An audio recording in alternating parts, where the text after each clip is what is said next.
The first holographic desk didn't hit Simon, but the wind it displaced messed up his hair. Simon, a substitute proctor who had been on the station for exactly 4 hours, was currently huddled behind the instructor's podium.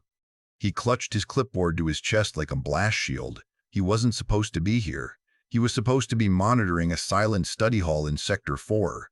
But the regular proctor had eaten bad algae paste, and now Simon was in the middle of a war zone. "Surrender your plumage," Vach roared. Vach, the Magman cadet, was 7 feet of angry walking geology. His obsidian skin was cracked like a dry riverbed, and right now, those cracks were glowing a furious, molten red. 2 thick, rocky arms hoisted the second desk into the air. He didn't have a nose to flare, so he vented aggressive steam from the vents on his shoulders. "You have the turning radius of a tectonic plate," Zyle shrieked back. Zyle, the Aviaris cadet, was perched on top of a light fixture near the ceiling. Her electric blue feathers were puffed out so far she looked like a fuzzy dodgeball with a beak. Her head jerked rapidly from side to side, her large black eyes unblinking. The yellow crest of feathers on her head stood straight up, vibrating with adrenaline. From the omniscient perspective of the universe, the misunderstanding was trivial. Zyle had mistaken Vach's ancestral rock-polishing kit for a beak sharpener. To Vach, this was a declaration of blood feud. To Zyle, Vach's reaction was an unprovoked assault on her grooming routine. To Simon, it was a terrifying reason to never leave his quarters again. Vach launched the second desk. It spun through the air with a heavy whoosh. Zyle didn't fly. The gravity in the orientation room was too high for sustained flight, but she hopped with terrifying speed. She kicked off the wall, her talons leaving scratches on the pristine white paint, and the desk smashed into the wall where she had been a microsecond before. Crash. The desk, made of durable polymers, shattered into 1,000 sad pieces of plastic. "Okay," Simon squeaked. He stood up slightly, waving his clipboard. "Guys, cadets, if we could just use our words." Vach turned. His deep-set orange eyes focused on Simon. Smoke billowed thicker from his shoulders. He looked confused, as if a piece of furniture had started talking. "Do not interfere, soft one," Vach rumbled. His voice sounded like gravel in a blender. "The bird must be flattened. It is the way of stone." "He's going to turn me into a rug," Zyle squawked. She dove from the ceiling, landing on the back of a chair, balancing perfectly on 2 thin, bird-like legs. "He has no appreciation for aerodynamics." "I don't care about aerodynamics," Simon yelled, his voice cracking. "I care about the security deposit on this room." Zyle hopped again, bounding over a row of seats just as Vach charged. The Magman moved surprisingly fast for a pile of rocks. He plowed through 3 rows of chairs, sending them flying like popcorn. He was an unstoppable force of nature, driven by silicon-based rage. Simon ducked back down. He frantically flipped through the substitute proctor handbook on his datapad. Index. Conflict resolution. DOS-exception. Subsection A, verbal de-escalation. Tried that. Subsection B, physical restraint. Simon looked at Vach's arm, which was thicker than Simon's entire body. He looked at Zyle, whose beak could probably open a tin can. Skip that. Subsection C, emergency protocols. Vach grabbed the edge of the instructor's podium, the one Simon was hiding behind. "Move," Vach grunted. "Aye," Simon started. Vach ripped the podium out of the floor. Wires sparked and snapped. Simon was left crouching in the open, holding his clipboard up defensively. Vach didn't even look at him. He just hurled the heavy metal podium across the room at the bird. Zyle squawked, a high-pitched, involuntary sound like a rubber chicken being stepped on. She flared her wings, not to fly, but to air brake, dropping straight down to the floor. The podium sailed over her head and smashed into the main holographic projector at the back of the room. Zap. Pop. Fizz. The beautiful star chart that had been floating in the center of the room flickered and died. The lights overhead surged and then dimmed to a spooky emergency red. "My star map," Zyle cried, looking offended. "I was navigating that." "You broke the projector," Simon whispered. The horror in his voice was genuine. "That projector cost more than he would earn in 10 lifetimes. Vach paused. The red glow in his cracks dimmed to a sulky orange. He looked at the sparking wreckage. "The bird moved," he said, shifting the blame immediately. "It was a cowardly dodge." "It was a tactical descent," Zyle snapped, smoothing her ruffled lime-green chest feathers with one talon. Simon stood up. His legs were shaking, but a new fear had overridden his fear of death, the fear of the paperwork. "Both of you," Simon said, pointing a trembling finger. "Stop. Just stop moving." Zyle turned her head 180 degrees to look at him. Or what? You will wave your flatboard at us? I will write you up, Simon threatened. I will write you up so hard. Vach snorted, releasing a puff of ash. Paper holds no power over rock. It does in this game, Simon yelled, hysterically referencing a human game neither of them understood. Vach growled and reached for a loose floor tile. He wedged his thick fingers under it. He was going to rip up the floor to use as ammo. No, no, no. Simon looked around frantically. He needed a weapon. He needed a miracle. His eyes landed on a red panel on the wall near the door. Emergency fire suppression. The manual said it was for containment of volatile chemical fires. Simon's brain translated this to make everything stop. Vach heaved. The floor tile cracked and lifted. Zyle crouched, ready to spring off Simon's head if necessary. Simon lunged for the wall. He smashed the glass with the corner of his clipboard and yanked the lever down. Hisses. There was no siren, just a deafening hiss, like the universe's biggest snake. From 4 nozzles in the ceiling, a thick, white, viscous foam exploded into the room. It wasn't water. It was Chem Suppress 9000, a friction-reducing, oxygen-starving sludge designed to smother fires instantly. It hit the floor with a wet thwack. Vach, holding the heavy floor tile above his head, took a step forward to crush the bird. His right foot landed on the foam. Friction left the chat. Vach's legs flew out from under him with cartoonish speed. Because he weighed 400 pounds, his momentum carried him forward. He hit the ground flat on his back clang, but he didn't stop. He became a curling stone made of rock, sliding across the room at high speed. Whoa! Vach bellowed, flailing his arms. The floor tile flew out of his hands and slid away in a different direction. Zyle saw the foam coming. She tried to jump, but her talons couldn't find purchase on the slick floor. She slipped, her legs doing the splits. Inelegant, she screeched as she face-planted into the sludge. Her feathers, usually aerodynamic, acted like a mop, soaking up the goo.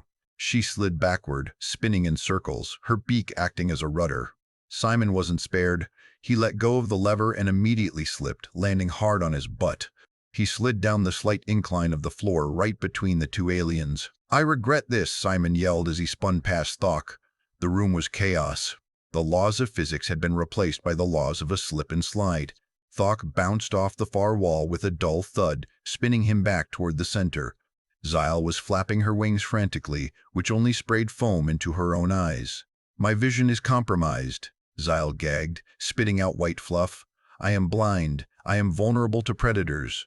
The ground is treacherous. Vach roared, trying to stand up.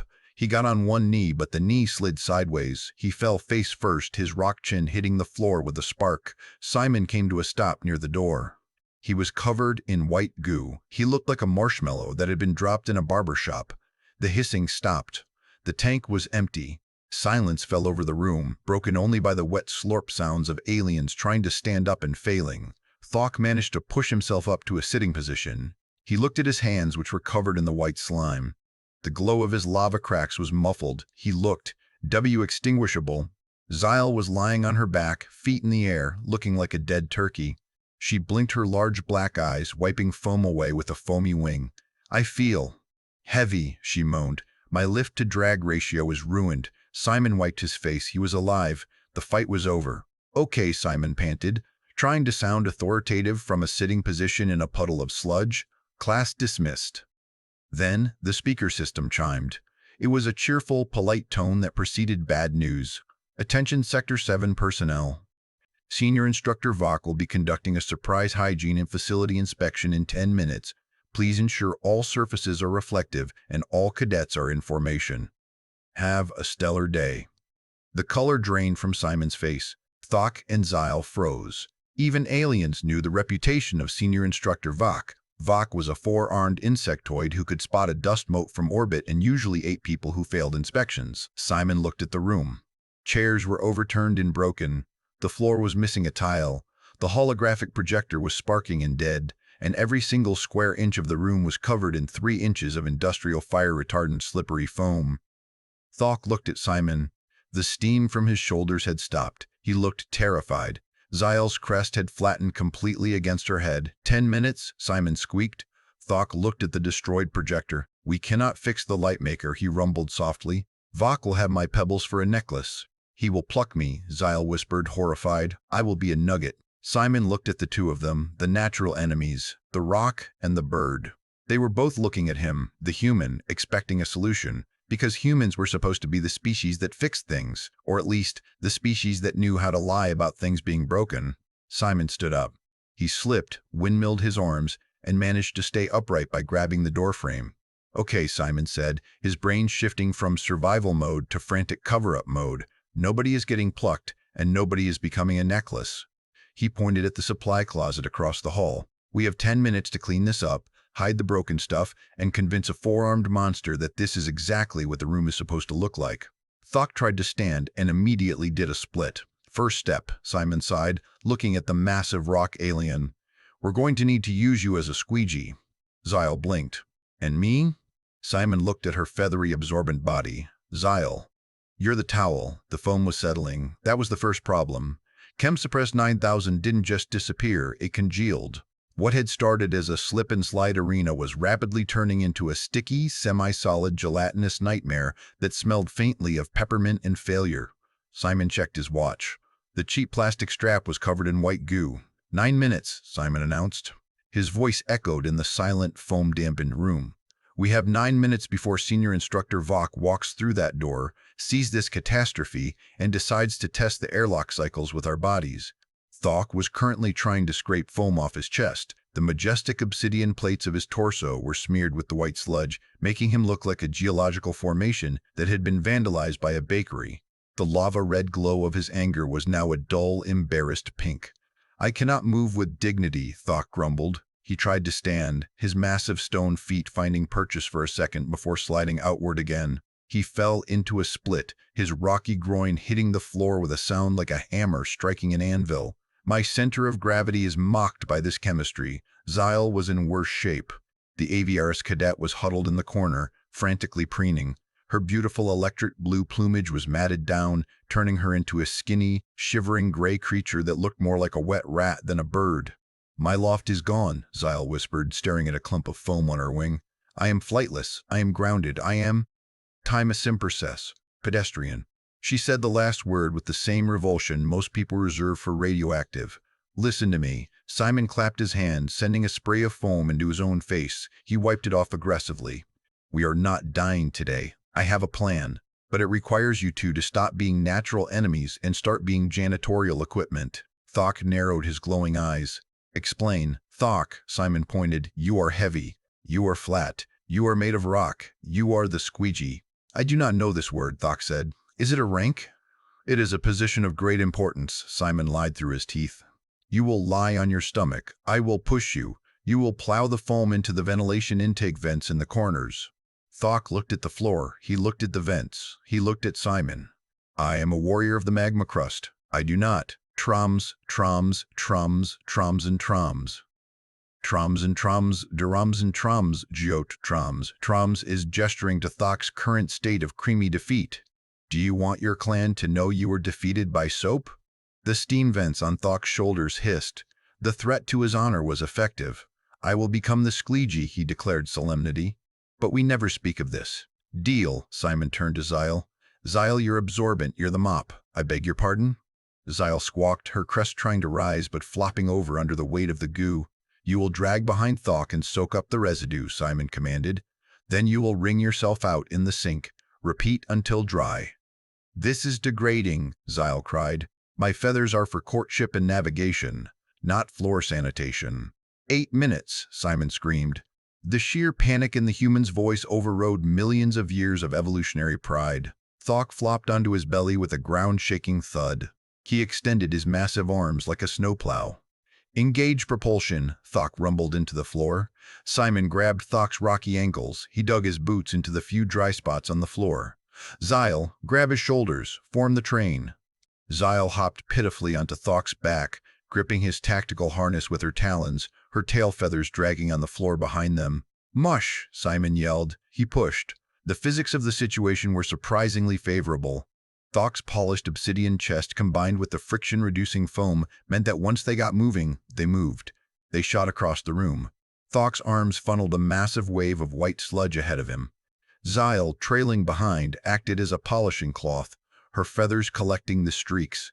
Simon ran behind them, slipping and sliding, steering the massive alien bobsled by yanking on Thok's ankles. "Turn left!" Simon shrieked as they approached the wall. "I have no rudder," Thok bellowed. Simon heaved on the left ankle. The rock alien drifted, scraping his shoulder against a row of chairs but successfully banking the turn. They plowed a mountain of foam into the corner vent. "Reverse," Simon ordered. They spent the next 4 minutes in a chaotic ballet of kinetic cleaning. Back and forth they went, a human-alien centipede of desperation. Thok grunted with every turn. Zyle complained about the taste of soap. Simon sweated through his vest. The room was clearing. It wasn't clean. It looked like it had been licked by a giant, sickly cow, but the floor was visible. The foam was gone. "Stop!" Simon gasped, letting go of Thok's legs. He collapsed against the wall, chest heaving. 4 minutes, we have the floor. Now, the projector. The three of them looked at the center of the room. The holographic projector was a smoking crater. The podium Thok had thrown was still wedged into the lens. Wires stuck out like dead snakes. "It is dead," Thok observed. "I have slain the light machine." "We can't hide it," Zyle chimed, shaking her feathers and sending a spray of dirty water onto Simon's pants. "It is the focal point of the room. Vach will notice a smoking hole." Simon walked over to the wreckage. He pulled the podium free with a grunt. The metal casing of the projector was dented inward. The delicate crystal lenses inside were dust. "Can we fix it?" Simon asked, desperate hope in his voice. "Do you guys have 2 alien tech, nanobots, magic spit?" "My spit is acidic," Thok offered. "It will dissolve the floor." "My spit is mostly seeds," Zyle added helpfully. "Useless," Simon muttered. He looked at the podium. "Okay. We can't fix it, so we have to fake it." "Fake a hologram?" Zyle tilted her head. "How? We cannot project light from our minds." "No." Simon's eyes darted around the room. He saw the supply closet across the hall. "But we can make it look like it's working," but paused. "Or, wait." He looked at the 2 aliens. "Vach is inspecting the room, right? Not the curriculum?" "He inspects everything," Zyle said, shivering. "He checks for dust. He checks for fear. He checks to ensure the equipment is functional." "Okay." Simon grabbed a roll of silver duct tape from his back pocket. A substitute teacher never leaves home without it. "Thok, lift the casing. I'm going to tape the shell back together so it looks solid." Thok grabbed the twisted metal. With gentle, surprising delicacy, he bent the steel back into a rough box shape. Simon wrapped the entire thing in duct tape. It looked terrible. It looked like a robot mummy. "It looks injured," Thok noted. "It's field repaired," Simon corrected. "Now we need a light. If it's dark, he'll know it's broken. We need a standby light." Zyle pointed a talon at Thok. "He glows." Simon looked at the cracks in Thok's skin. They were currently a soft pink. "Thok," Simon said slowly, "can you get inside the projector case?" Thok stood up to his full 7-foot height. "I do not fit in the box, human. No, not you. Just. ZOA piece of you?" Simon winced. "Can you, Zio, detach a glowy bit?" Thok looked horrified. "You asked for my skin? My living mantle?" "Just a scab," Simon pleaded. "A loose rock? Anything that emits light?" Thok grumbled, reached behind his neck, and scratched aggressively. With a grinding sound, he dislodged a small, fist-sized chunk of obsidian that was glowing with a faint orange internal heat. He handed it to Simon. "It will cool in 20 minutes, Thok warned. "Then it becomes dull stone." 20 minutes is a lifetime," Simon said. He shoved the glowing rock inside the taped-up projector casing. The orange light filtered through the gaps in the duct tape and the shattered lens, creating a spooky, flickering amber glow. "It looks like it is on fire," Zyle observed. "It looks like standby mode," Simon insisted. "Now, get in formation. 2 minutes." They scrambled. Thok stood by the window, trying to look stoic, despite the soap scum streaking his rocky face. Zyle hopped onto the back of a chair, trying to fluff her wet feathers into something resembling dignity. Simon stood at the front, holding his clipboard, trying to control his breathing. The room smelled like wet dog, burning ozone and peppermint. The floor was sticky. The projector looked like garbage. "He is coming," Zyle whispered. Her hearing was acute. "I hear the clicking of his chitin, 4 legs, sharp, click, clack, click, clack." The sound echoed from the corridor outside. It was a terrifying, rhythmic sound. The sound of bureaucracy approaching on sharp, pointy legs. Simon smoothed his vest. "Remember," he hissed. "Structural humidity test. That's the lie. Stick to it." "What is that?" Thok whispered, panic rising. "It means the room is wet on purpose," Simon hissed back. The footsteps stopped outside the door. A shadow fell across the frosted glass of the entrance. It was a large shadow, a shadow with too many limbs. The door chime rang. Bing bong. It wasn't Vach entering, it was the intercom. Vach didn't enter rooms unless he found a violation. He inspected from the threshold. The wall monitor flickered to life. A single, giant, multifaceted insect eye filled the screen. It swiveled, focusing on each of them in turn. Sub-Proctor Simon, Vach's voice buzzed through the speaker. It sounded like a cello being played by a chainsaw. Report. Simon swallowed. He stepped forward, his boots making a loud schluck sound as they unglued from the sticky floor. Senior Instructor, Simon saluted. He held the clipboard so high it covered his face. Orientation proceeding as planned. Cadets are. Tai Yu, engaged. The giant eye on the screen narrowed. It zoomed in. Why is the floor reflective? Vach buzzed. And why does Cadet Thok appear to be glazed? Thok stiffened. It is. A tactical coating, sir, Thok improvised. His voice shook only slightly. 4 bots sliding into battle.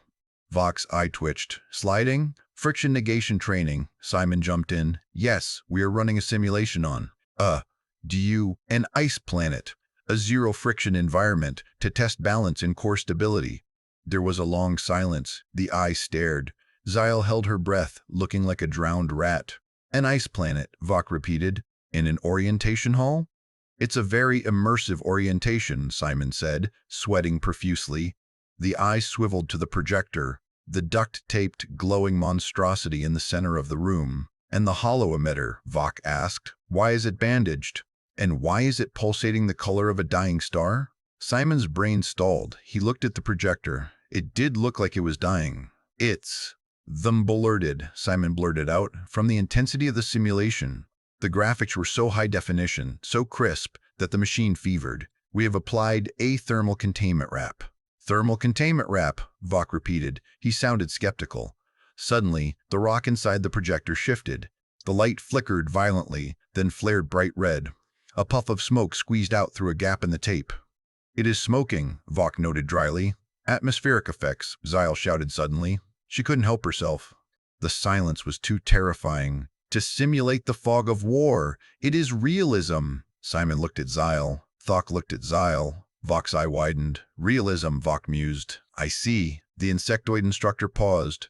The clicking of his mandibles was audible over the speakers. He seemed to be processing the sheer stupidity of what he was seeing. A wet floor, a glazed rock man, a wet bird, a taped-up box on fire. Sub-Proctor Simon, Vach said finally.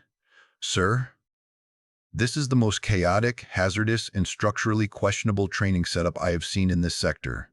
Simon closed his eyes. Here it comes. The airlock, the firing squad, the unemployment line. Tom Seffin. It is excellent, Vach finished. Simon's eyes snapped open. What? Standard orientation is boring, Vach buzzed. Cadets fall asleep, but these cadets? The camera panned to Thok and Zyle. They look terrified. They look alert. They are ready for the unpredictability of space. Vach's eye seemed to shimmer with something resembling approval. Space is messy, Sub-Proctor. It is wet and things break and equipment fails. You have taught them that the universe does not care about their comfort. You have taught them to survive in a sticky, broken nightmare. Yes, Simon straightened up, puffing out his chest. That was exactly my pedagogical intent. The nightmare protocol. Carry on, Vach said, but have that projector fixed by 0800 hours tomorrow, or I will deduct the cost from your skeletal structure. The screen went black. The shadow outside the door moved away. Click, clack, clack, clack, fading into the distance. Silence returned to the room. Simon exhaled, a sound that lasted for 10 solid seconds. He slumped, sliding down the wall until he hit the sticky floor. Thok sat down heavily. We survived. He liked it, Zyle whispered, stunned. He liked the chaos. He thinks I'm a genius, Simon muttered, putting his head in his hands. I'm a fraud. I'm a sticky, incompetent fraud. Thok looked at Simon. The massive rock alien reached out a hand. It was a gesture of respect. Or maybe he just wanted to wipe more foam off his palm. You commanded the battlefield, Thok said. You utilized the terrain. You turned us into weapons of sanitation. It was adequate. Zyle hopped down from the chair. She shook her wings, sending a final spray of water onto the floor. You lie well, human. Your species is duplicitous. I respect that. Simon looked up at them. The heavy and the agitator. They weren't fighting anymore. They were bonded by the trauma of the near-death inspection and the shared indignity of being cleaning supplies. "Okay," Simon said, standing up and peeling his pants off the floor with a ripping sound. "Class is technically over in 5 minutes." He looked at the smoking projector. "But seriously, nobody touch anything. If that rock burns through the tape, we're all dead." Thok nodded solemnly. "I will guard the ember." "And I," Zyle said, puffing out her damp chest, "will stand by the door and scream if anyone comes near." "Good," Simon said. He walked back to the instructor's podium, or where it used to be, and picked up his clipboard. He pulled a pen from his pocket. He turned to the attendance sheet. Next to Thok, he checked a box. Next to Zyle, he checked a box. "Participation, full marks," Simon mumbled. He looked at the two aliens, covered in slime, exhausted, standing guard over a broken box in a ruined room. "Same time tomorrow?" Simon asked. Thok and Zyle looked at each other. The rock and the bird. "I will bring my own polish," Thok said. "I will sit on the other side of the room," Zyle agreed. "Perfect," Simon said. "Dismissed." As the cadets turned to leave, slipping and sliding toward the exit, Simon stayed behind. He looked at the mess. He looked at the empty bottle of Chem Suppress 9000. He looked at the standard Proctor handbook, which he had dropped in a puddle of goo. He picked it up and tossed it into the trash. "Nightmare protocol," he whispered to himself, testing the sound of it. "I can work with that." He took a sip of his beverage, which he had miraculously left on a high shelf near the door before the fight started.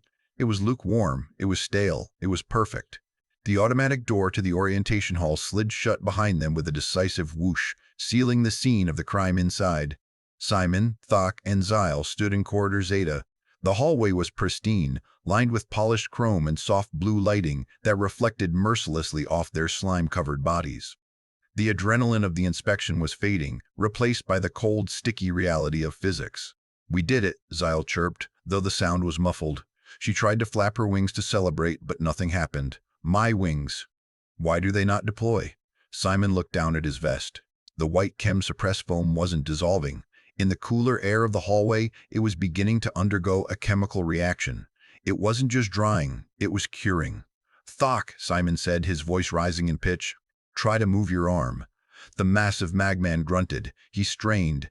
The obsidian muscles flexed, but the layer of white crust covering him held firm. With a loud crack, he managed to bend his elbow, sending flakes of hardened foam showering onto the floor like dandruff from a giant. "I am encrusted," Thok observed, staring at his arm. "I am a rock inside a shell of lesser, weaker rock." "It's hardening," Simon realized, tapping his own pant leg. It made a hollow thunk sound. The manual said, "Fire suppressant." It didn't mention it turns into instant concrete. "I cannot walk," Zyle panic squawked. Her legs were plastered together. She looked like a fuzzy blue bowing pin. "I am a statue, a monument to incompetence." "We have to get to the showers," Simon ordered, trying to step forward. He couldn't bend his knees. He had to swing his legs out from the hip in a stiff, Frankenstein-like waddle. "Sector 4, hot water, solvents, move." It was the least dignified procession in the history of the station. Thok took the lead, stomping down the hallway like a broken robot, leaving white footprints that would definitely need to be explained later. Clomp, clomp, clomp. Zyle had to hop. Since her legs were fused, she bounded along behind him like a pogo stick, her beak stuck slightly open by a patch of dried goo. Hop. SQWA. Hop. Simon brought up the rear, swinging his stiff legs and clutching his clipboard, which was now permanently glued to his left hand. "If we see anyone," Simon hissed through grit teeth, "act natural." "I am a rock," Thok rumbled, not turning his head because he couldn't. "Natural is my default state. I look like a papier-mâché project gone wrong," Zyle muffled.